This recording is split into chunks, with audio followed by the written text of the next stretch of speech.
What's up, guys? This is Casey, and I'm working on my 2018 Kawasaki 310, and I got a kspeed scom unit, and installation was a little tricky. It reads very easy on paper, but once you start trying to navigate in these small spaces, and if you're working on your ski with the trailer, while it's on the trailer, you have height and trying to kneel in here and work in tight spaces, it can be very difficult, but I managed to do it eventually. So if you have an Ultra 310, the ECU unit is right here, and the ports, the plugs here, are either going to be on the left side looking at the ECU like this, the left side, or the right side. If it's on the left side like mine, then it's the bottom port that you need to unplug to patch in the scom. If your plugs are on the right side, then it's the top port that you'll need to unplug to patch in the scom. Just follow the directions. Unplug this, release the pins, plug in the pin from the scom unit, and patch that to the wire from the harness.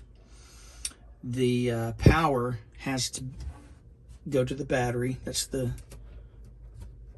red and black wires here. And instructions say, to feed that through the port here. Easier said than done, but my trick was I used just a coat hanger, and I bent it.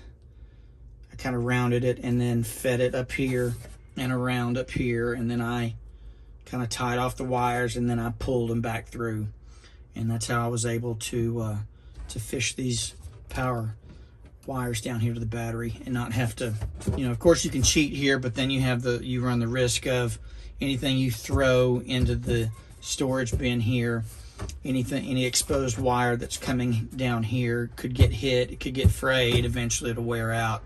So you want to try to fish it down and just offer that protection to you. Now, if in inserting this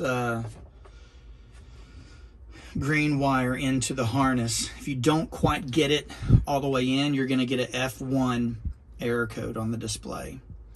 And that just means that it's not all the way in there. Mine was a little difficult because right at the edge of the wire here, if I can see it, right at the edge of the wire, there was a little knot and just a little kink, and that made it difficult for me to get the wire all the way in. I had to kind of force it in there with some, work it in there with some needle nose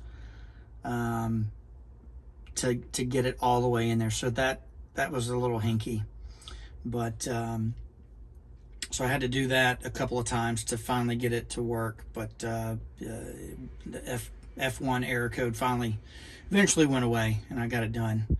And then just stick your kspeed up with the sticky tape on right there, and you're good to go. So so now that overrides the governor on the ECU, so that should allow me to pick up 3 or 4 miles an hour in speed. So we'll check it out next time we're out.